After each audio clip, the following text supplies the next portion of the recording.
This clip is brought to you by SaveWithConrad.com.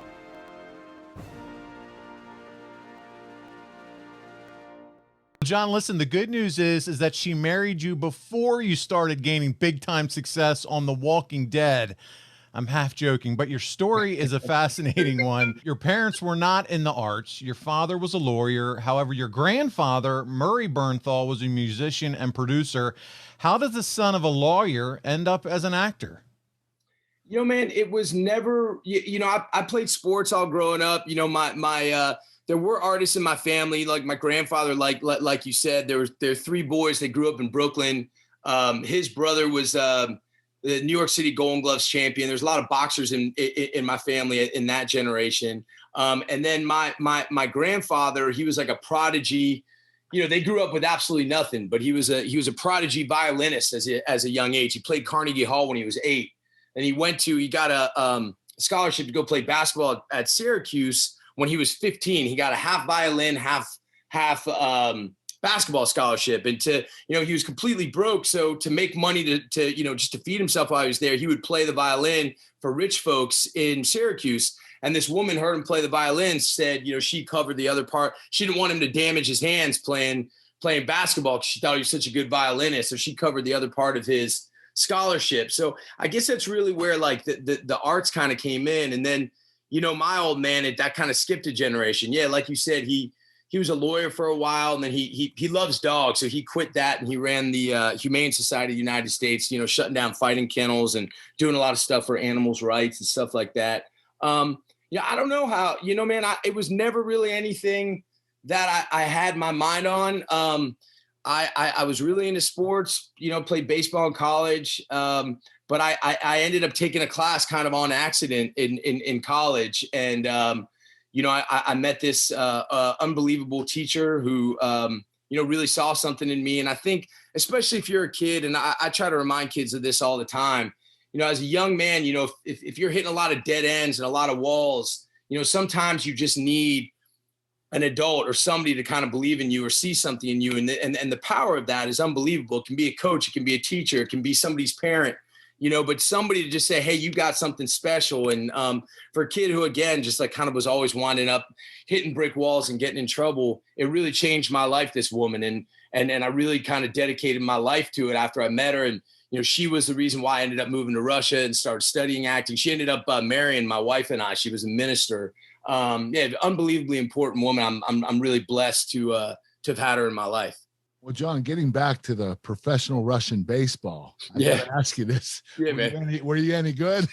Man, look, it is not, I would not say, if somebody tells you they played professional baseball in Russia, I wouldn't be overly impressed. There's some good players. Right. I would say it's probably on the level of, like really good, Division III or Division II baseball here in America. It's wood bat. It was a really interesting thing for me. They paid you to play. It was kind of like what I would say, I don't know what polo is like here, but it was sort of like this sport for like rich folks. Relatively unknown over there. Yeah, it was a neat thing to do for sort of like mob guys and your model girlfriends to go watch baseball, and we had uniforms, we had buses, we got paid, but they didn't sell money for tickets. It was very strange. I don't know where the revenue was really coming in from, but it was a great experience and a way to sort of see more of the country. And, Russia was a really, while I was there, it was just a unbelievably valuable thing for me to, it really changed my life, man. It was the mixture of the brutality and the beauty of that place, really kind of shaped me as a man and as an artist. And I think I thought of myself as a guy who had been through some stuff and could kind of handle my stuff. And I think it's really good to be humbled, going to a place like that with no money, no real, understanding of the language or the culture, and just sort of like, you got to humble yourself. You got to sort of like be like a baby and relearn everything. And, my eyes got woken up, You were talking about hitting brick walls and bouncing back and kind of coming back there. On this show, what Conrad and Kurt talk a lot about are the struggles of guys trying to make it in the wrestling business. I'm sure, being a young actor, trying to figure out how to make it in that field, you're going through your own struggles. Can you kind of talk about what that looked like for you, the struggles of a young actor and trying to make it in that field? Yeah, sure, man. I mean, I think, look, there's many times where, I would start really with my wife, with Kurt's niece, Erin. There are many times where, I'll be honest, man, I put so much time and effort into this thing and studying it and traveling all over the world, doing plays all over the world. And when I was trying to do it as a profession, there were so many times it was so unbelievably clear it was not going to work out for me, like times where, I ain't too proud to admit it, man. Like, I'd be basically in tears in my pillow, just telling my wife, baby, it ain't going to happen. Like, it's just, I'm walking into casting director's office. They're looking at my nose and my big old giant ears, and they're like literally horrified by the sight in front. Like there are times, these people aren't even looking up from their cell phones, when I walked in the door, and it just seems so hopeless.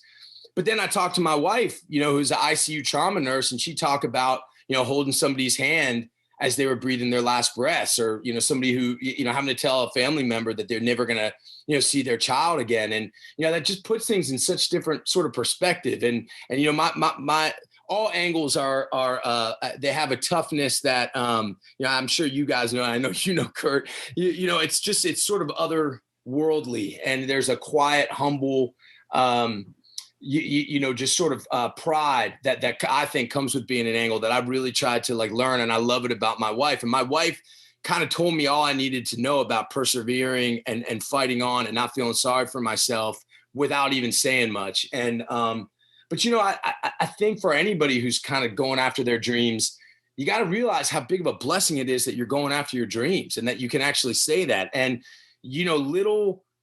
little bumps in the road, little like failures or successes, I think it's a bad way to look at it. I think the best thing about this business that I'm in is you never know what your next job's going to be. And that's also the worst thing about this business. You next week you could be on the job that does something for your soul, does something for you as an artist that completely changes. I get it. It's a wrestling podcast, but he's saving us money on our mortgage. Do you really trust this process? The reviews don't lie. 5-star review after 5-star review. We make it fast, we make it easy, and it's no cost or obligation. Give us a shot to earn your business. I'm telling you, you'll be glad you did, especially if you like keeping more of your own money. You don't need perfect credit or money out of your pocket, so what are you waiting for? Hurry to savewithconrad.com. Your life, and you could go from feeling like you got nothing going on to you got it all going on. And I think that you've just got to keep on always going back to it's about the work, about getting better, about trying to be the best at what you can do, training your ass off. And I think that's the same. I think, taking that sort of athletic approach, I know it's really served me. And it's not about, you don't really ever lose. You just get better. You change it up and reroute, re-strategize. And I would never want, I would never want this to come easy. I would never not want to hit walls. I still hit walls. I'm doing something right now. I'm still hitting walls, and I love hitting walls. I still get nervous as all hell before I start, and I'm still super hungry. I still feel like I have so much to say. And I love that about this job, that it's never ending. It's always a pursuit. It's something I'm going after. I would never want to like arrive and say, yeah, I got this licked. I think that's kind of for assholes, Right. I get it. Hey, it's Conrad Thompson. Thanks for checking out the podcast here on YouTube.